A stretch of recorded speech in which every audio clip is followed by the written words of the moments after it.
Hello students. कल class में अपन ने आवेश का टाइप और आवेश को किस किस प्रकार से हम उत्पन्न कर सकते हैं वो विधियाँ डिस्कस की थी। आज अपन डिस्कस करेंगे आवेश का मात्रक के बारे में। देखिए स्टूडेंट, आवेश का मात्रक आप सबको पता होगा वैसे तो क्या होता है, कूलाम। कहाँ से आया है ये? क्योंकि विद्युत धारा का जो फॉर्मूला होता है क्या होता है, आई बराबर क्यू अपॉन टी। सब लोग जानते हैं इसको। तो Q बराबर क्या हो जाएगा यहाँ, I इंटू टी। आई मतलब विद्युत धारा, विद्युत धारा का मात्रक आप सब जानते हो क्या होता है, एम्पियर। और समय का मात्रक क्या होगा, सेकंड। तो एम्पियर इंटू सेकंड। तो Q का मात्रक क्या आ गया अपने पास, एम्पियर इंटू सेकंड। इसको क्या नाम देंगे अपन, कूलाम। और इसको रिप्रेजेंट किससे करेंगे, C से। तो बेसिकली एक आवेश का मात्रक एसआई पद्धति में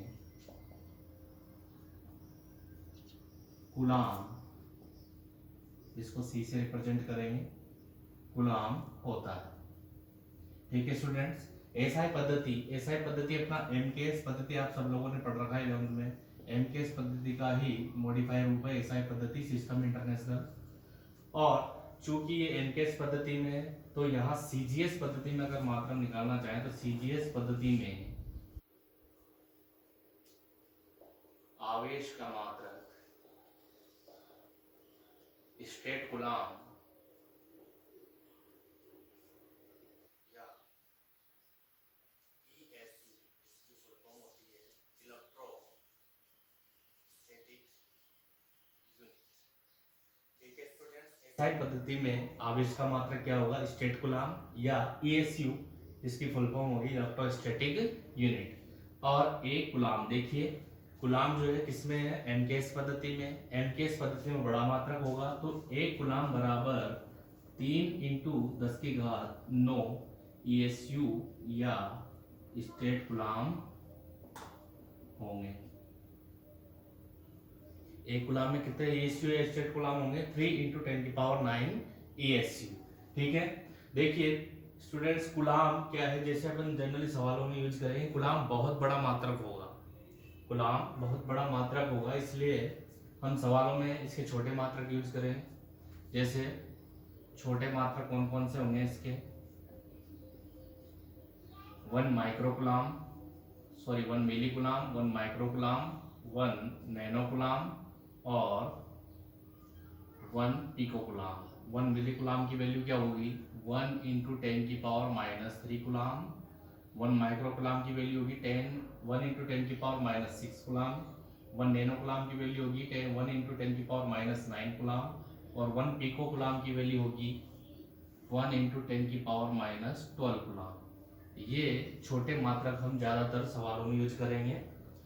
ये आवेश के छोटे मात्रक हैं, यही हमें जनरली देखने को मिलेंगे सवालों में। तो आप लोगों को अच्छी तरह ध्यान रखना है। मिली का मतलब -3, माइक्रो का मतलब -6, नैनो का मतलब -9 और पिको का मतलब -12। ठीक है स्टूडेंट्स, ये हो गया हमारे आवेश का मात्रक। आवेश का एक अन्य मात्रक भी होता है जो बहुत बड़ा होता है, जिसको बोलेंगे अपन फेराडे। आवेश का बड़ा मात्रक फेराडे, जिसे F से प्रदर्शित करेंगे अपन।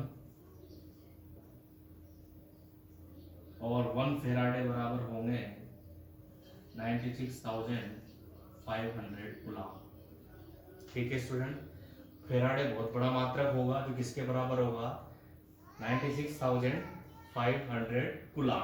ठीक है स्टूडेंट्स, तो ये किसके बारे में डिस्कस किया अपन ने, आवेश के मात्रक के बारे में। सभी स्टूडेंट इसके स्क्रीनशॉट ले लो या फिर नोट कर सकते हो तो नोट कर लीजिए।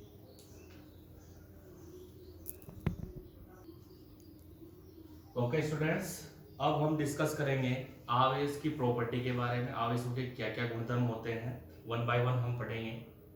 सबसे पहले हम लेंगे आवेशों की योज्यता। योज्यता का मतलब यहाँ है आवेशों को किस प्रकार से जोड़ा या घटाया जाता है। आवेशों को किस प्रकार से ज्ञात करेंगे हम, आवेशों के गुणधर्म।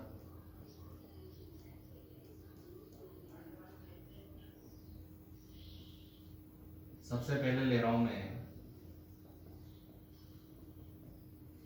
आवेशों की योज्यता। योज्यता मीन्स मैंने आपको बताया जोड़ना। तो इस वाले गुणधर्म के अनुसार किसी निकाय में उपस्थित कुल आवेश, किसी निकाय में उपस्थित कुल आवेश उस निकाय में सभी आवेशों के बीजगणितीय योग के बराबर होता है। दोबारा सुनिए, कोई भी एक निकाय है, निकाय बोलेंगे अपन कणों के समूह को, तो उसमें उपस्थित समस्त आवेशों के बीजगणितीय योग को मैं क्या बोलूंगा, उन सभी का बीजगणितीय योग होगा आवेशों की योज्यता। देखिए, जैसे एक पिंड ले रहा हूं, मैं निकाय ले रहा हूं जिसमें बहुत सारे आवेश है, मैं ले रहा हूं +2q -5q +3q -2q +1q और -3q। अब मुझसे पूछा जा रहा है कि टोटल आवेश कितना है,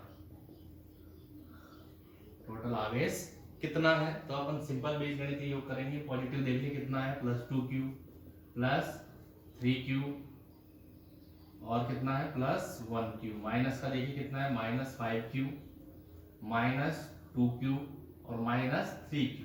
पॉजिटिव कितने हैं देखिए दोस्तों, +2 और +3 कितना हो गया, +5q और +1q। टोटल कितना हो गया, +6q। माइनस के देखिए कितने हैं, 5 2 और 3 कितना हो गया, -10। तो +6q -10q, आंसर कितना आ गया अपने पास, -4q। तो जो q की वैल्यू आ जाएगी अपने पास क्या आ जाएगी, -4q। इस निकाय का कुल आवेश कितना हो जाएगा, -4q। ठीक है। अगर आपसे सवालों में पूछा जाए तो बहुत सारे आवेश दे देंगे, तो आप सिंपली क्या कर दोगे, उनका बीजगणितीय योग कर देंगे। जो आंसर आएगा वो उसमें उपस्थित कुल आवेश रहेगा। तो पहली प्रॉपर्टी अपने पास है आवेशों की योज्यता। इस प्रकार से अपन बीजगणितीय योग करके उनका कुल आवेश का मान निकाल सकते हैं। तो ये तो अपना पहला गुणधर्म हो गया आवेशों की योज्यता। यदि मैं दूसरे गुणधर्म की बात करूं, इसकी सिंपल जो अपन लैंग्वेज लिखना चाहे तो वैसे तो मैं नोट्स प्रोवाइड करा दूंगा आप लोगों को। आवेशों की योज्यता में क्या होगा, किसी भी निकाय का कुल आवेश उसमें उपस्थित सभी आवेशों के बीजगणितीय योग के बराबर होगा। दूसरा मैं बात करता हूं गुणधर्म की, तो आवेशों की निश्चरता। देखिए, आवेशों की निश्चरता का मतलब ये है कि आवेश गति पर डिपेंड कर रहे हैं या नहीं कर रहे, आवेश वेग पर निर्भर कर रहे हैं या नहीं कर रहे। तो स्टूडेंट्स देखिए कि आवेश का मान वेग पर निर्भर नहीं करता है।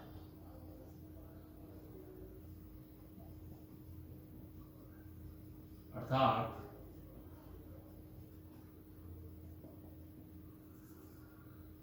विरामावस्था में आवेश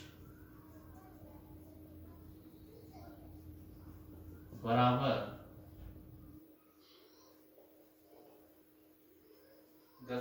गतिशील अवस्था में आवेश। तो हम इस चीज से अनुमान लगा सकते हैं कि गति का या वेग का आवेश के मान पर कोई प्रभाव नहीं पड़ता है। जैसे एक इलेक्ट्रॉन का मान कितना होता है आवेश का, 1.6 × 10⁻⁹ गुलाम, नेगेटिव होगी ये वैल्यू। तो उसका चाहे विरामावस्था में ले अपन चाहे गतिशील अवस्था में, उसका आवेश का मान परिवर्तित नहीं होगा। कुल मिला के मैं कह सकता हूं कि आवेश वेग पर निर्भर नहीं करता है, आवेश का मान वेग पर निर्भर नहीं करता है। लेकिन एक चीज नोट कीजिए यहाँ पे कि जो आवेश होता है उसका भी द्रव्यमान होता है, तो द्रव्यमान पर वेग का प्रभाव पड़ता है। अपन ने एक चीज नोट की यहाँ पे कि आवेश के मान पर वेग का प्रभाव नहीं पड़ता है, लेकिन द्रव्यमान पर वेग का प्रभाव पड़ता है। किस प्रकार पड़ता है ये अपन ने आइंस्टीन ने बताया अपन को, गति के साथ द्रव्यमान में परिवर्तन। और आइंस्टीन के अनुसार किस तरह से होगा वो, m बराबर m0/√1 - v²/c²। देखिए स्टूडेंट्स, यहाँ m है गतिशील अवस्था में,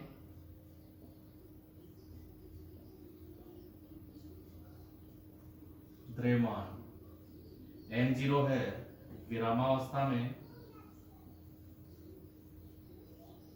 द्रव्यमान v आवेश का वेग, और c आप सब जानते हो, c रिप्रेजेंट करते हैं अपन प्रकाश की चाल से, प्रकाश की चाल जो कि कितनी होती है स्टूडेंट्स, 3 इंटू 10⁸ मीटर प्रति सेकेंड। ठीक है स्टूडेंट, ये द्रव्यमान में परिवर्तन होगा, वेग पर द्रव्यमान का प्रभाव पड़ता है, किस प्रकार पड़ता है, आइंस्टीन ने हमें समीकरण दी m बराबर m0/√1 - v²/c²। यहाँ m है गतिशील अवस्था में, इसको यहाँ m के भी बोल सकता हूँ मैं, काइनेटिक गतिशील अवस्था में द्रव्यमान m0 बराबर विरामावस्था में, और v आवेश जिस वेग से आवेश गति कर रहा है, और c आप सब लोग जानते हो प्रकाश की चाल जिसकी वैल्यू होती है 3 इंटू 10⁸ मीटर प्रति सेकेंड। ओके स्टूडेंट्स, नोट कर लीजिए, स्क्रीनशॉट ले लीजिए।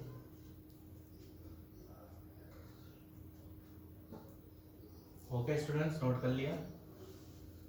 नेक्स्ट गुणधर्म अपना आ रहा है आवेशों का संरक्षण।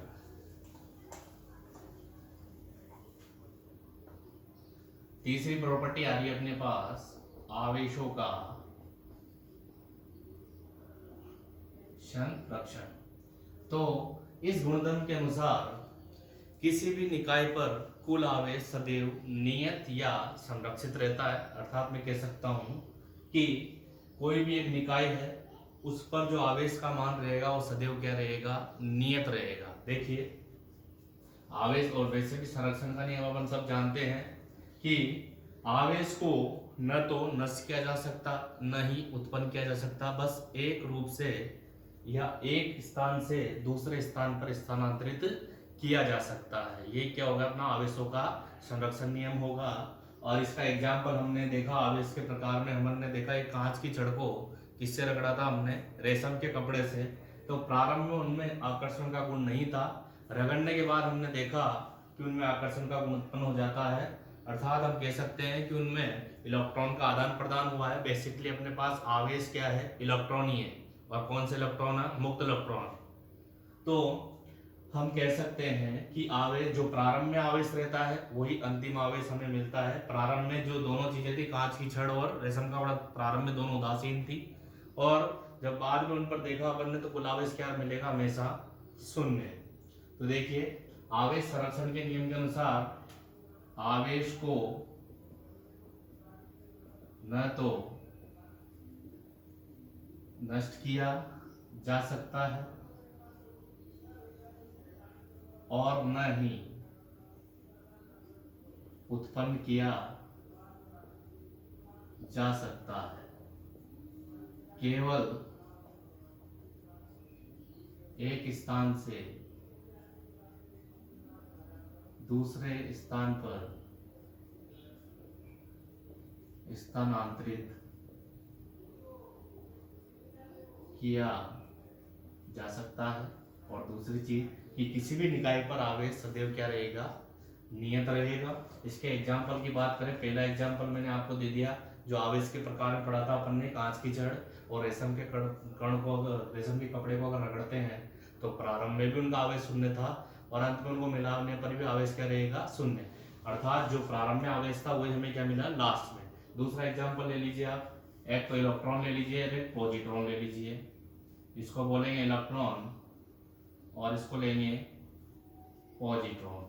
देखिए दोनों कण आपस में टकराकर विद्युत चुंबकीय तरंग विकिरण उत्पन्न करेंगे, इसको गामा किरण बोलेंगे, और ये एनर्जी प्रोड्यूस करेंगे 1.02 इलेक्ट्रॉन मेगावोल्ट।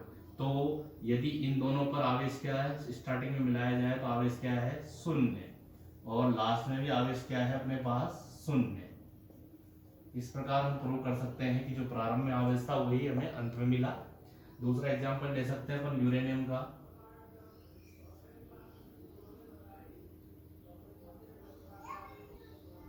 इसको तोड़ते हैं अपन तो किसमें को टूटता है, थ्योरियम में, और अल्फा कण निकलता है 2He4। इसको क्या बोलेंगे अपन, अल्फा कण। तो देखिए यहाँ पे कितने थे, 92 इलेक्ट्रॉन, और यहाँ भी कितना हो जाएंगे, 90 + 2 बराबर कितना हो जाएगा, 92 इलेक्ट्रॉन। तो 92 इलेक्ट्रॉन बराबर 92